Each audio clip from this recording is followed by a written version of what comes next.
कराची में मानसून बारिशों का चौथा रोज निकासी आब न होने से मुख्तलिफ इलाकों में सड़कें तालाब बनने से गाड़ियां फंस गईं।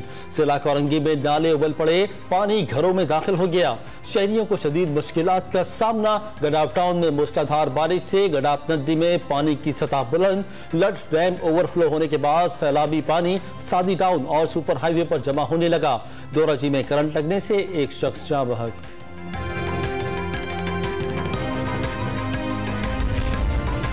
ईद तातीलात के दौरान मुल्क भर में मजीद बारिशों की पेशगोई। 9 और 10 जुलाई से मानसून के स्पेल के मजबूत होने का इम्कान।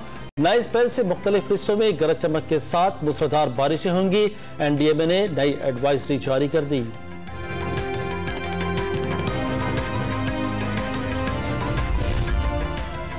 कोई ताकत इस मुल्क में आने वाली तब्दीली को नहीं रोक सकती। हमारा मुकाबला इंतजामिया और इलेक्शन कमीशन से भी है। ये न्यूट्रल अंपायर से हमें नहीं हरा सकते। पैसे के बुत के पूजा करने वालों को शिकस्त देंगे। चेयरमैन PTI का लाहौर में इंतखाबी जलसे से खिताब।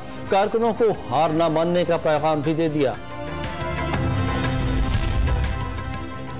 हुकूमत ने पेट्रोल और बिजली की कीमतें बढ़ाने के बाद गैस की कीमत में इजाफे का फैसला कर लिया।